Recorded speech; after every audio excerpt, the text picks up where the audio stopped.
Kenny, you asked for your players to step up and be brave. Do you feel you got that today? Yeah, I did. I thought it was a really good performance from us. In both halves, I thought we committed. We were brave, as you say. I think very difficult team to press high up the pitch, but I think we managed to find a way to get to them. Really, Anthony Gordon, I think, epitomised that spirit and that determination to be aggressive. I thought his work that he got through was really, really impressive. Big, long distance runs. I think he proved that he's getting back to his very best in terms of fitness levels. So I was really pleased with him, and then the team backed that up, and it's not easy to do, as I say, because they're so good at what they do. But I thought everyone, to a man, put in a really good shift today. Well, he always just told us how much he loves and admires you and how your players go about it. Can you tell us a little bit more about that conversation at the end? Looked to be engrossed in a long, deep conversation. I just think Pep's really good for the English-British game. I really do. I think he's an innovator. I think he's very good at what he does. Arguably the best ever that we've seen here. And I think he's taken the game to another level, and that's why it's so good for us all to go up against him and try and find solutions to problems. I thought it was a really good game today. I thought it was really interesting tactically. I thought that's our best display of the season, no doubt about that for me, with and without the ball. And probably the most competitive we've been against Manchester City as well. Even the 3-3 draw, I felt we had a little bit more control today than we had in that game. So, yeah, really good signs for us. The penalty, obviously, big moment in the game. The right call from you. Yeah, I mean, Anthony's done well to keep himself on side. It's a good team move. I think he's clipped, and going at that speed, that's all it takes to go down. Just on Sandro Tonali and Kieran Trippier, was it always in your mind to bring them up? Were they coming off anyway? And it looked like they both came off. The movement didn't appear great, but were they coming off anyway? And how are they? Yeah, I think that's how you want a player to exit the pitch, really. I mean, I think that's the difference between this week and last week. Both players had given everything they couldn't give anymore, and they had to come off. And I always say to the players, that's how I want you to play. Both players have had, obviously, different reasons, but broken pre-seasons. You can still see Sandro's got a little bit of fitness work to do to get to his best, so he comes off with cramp, and Kieran, we hope is cramp. We're not 100% sure at the moment. But really good displays from both players today. Thanks, Nick. Got to Damien, Luke and Simon. Eddie, you talked there about the challenge you're going up against Pep. When you as a coaching team draw up a plan like that and it works or comes off, how satisfying is that? It's never. I never see it as coach against coach. I see it as players against players. So all you're trying to do is give the players the best chance to execute how they play against their opponent. If you get it wrong, it can be very, very difficult against Manchester City, because the level of play, their style of play it's unforgiving. You make a mistake like we did for the first goal. I mean, we didn't do a lot wrong in that first half defensively. I think they had minimal chances, but the one time we just make a couple of bad decisions, they expose you. So there's still stuff for us to grow and learn from, and to try and get closer to them in every level, but they're such a long way ahead in terms of their style and their development. But I can't fault the players for what they've given today to try and execute that plan. And on another day, I think we could have won the game if things had swung slightly differently. So a lot to be positive about. Can I just ask you about Lewis Howe? He's still young, relatively inexperienced. When you see a performance like that, does that show why you've had so much faith in him? Yeah, really pleased with Lewis today, because that's a big challenge. He's up against not just his starting opponent, but then the substitutions and fresh players coming on, and he's fatigued late in the game. It's really interesting to see how he adapted to that battle. I thought defensively very good.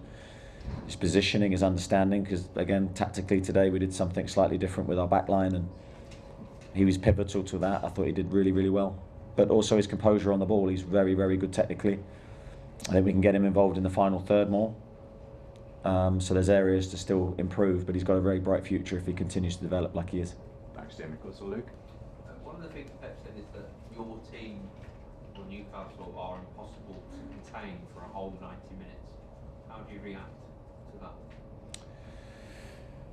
that? I think, and not dismissing the comment, I think it's difficult to contain any team for 90 minutes because, you know, Manchester City play their brand of football and they're only one mistake away with the ball from being counter-attacked. And that's why I've got a huge admiration for how they play. But I do think we're a difficult team to contain because we do have pace, and pace is a key element when you're deep in your own half, like we were at times, especially towards the end of the game. And you've got to have good technical players to find a way out. And if you can, there's spaces to exploit. And, you know, we did that with our goal. A goal is a great example of how we can hurt teams like Manchester City. But I felt we had a goal in us today. I felt there was opportunities, and really pleased with some of our interplay around the box first half. Just maybe we didn't get enough bodies in the box. I think you said you didn't like what you saw last weekend. The team didn't like what they delivered. Was there a lot more to like today?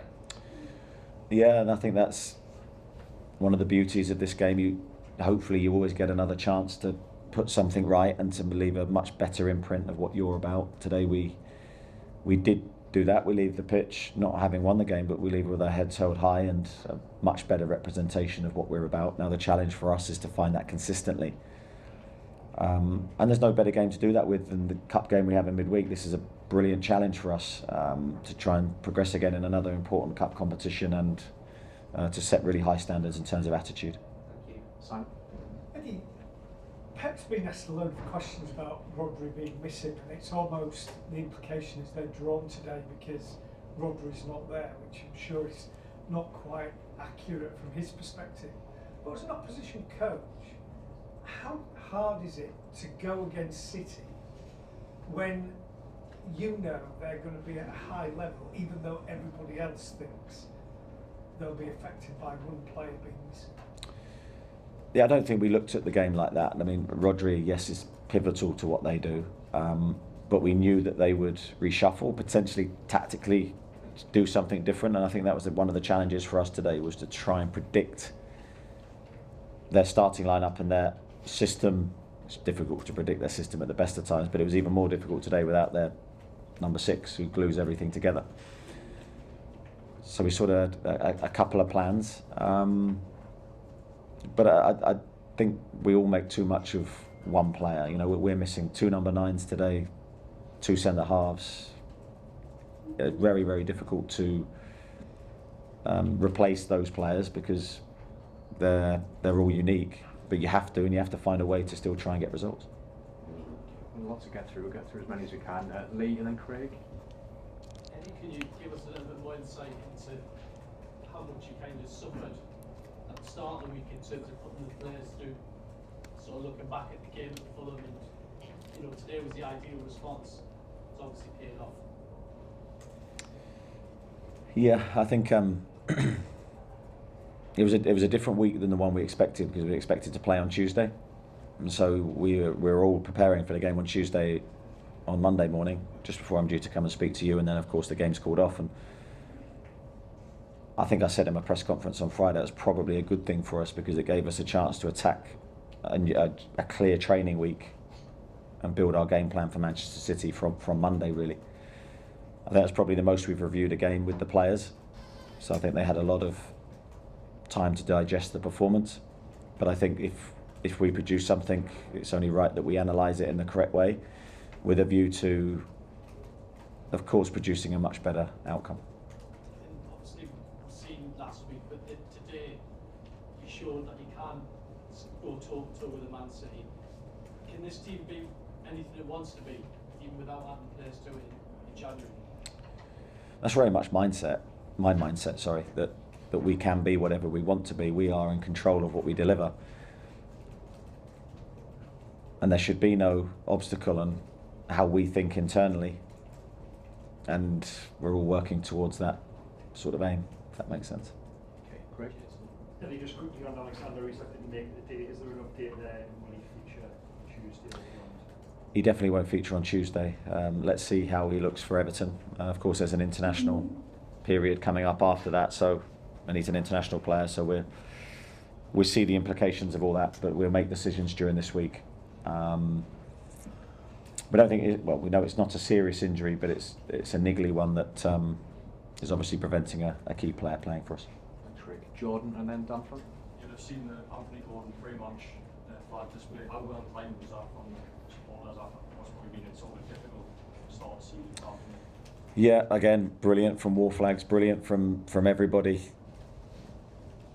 Anthony probably needed a bit of love today. You know, of course, it's difficult for me to love the players all the time. Sometimes you have to give them the opposite in order to get the right responses.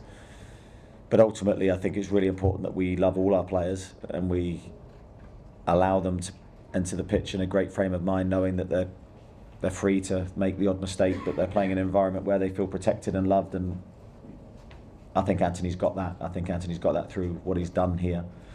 And today, again, you could see his commitment, and the crowd really could see how much effort he was putting into the game. And that's all we want to see, and me included. So brilliant from the supporters and a great response from Anthony. Thanks, Jordan.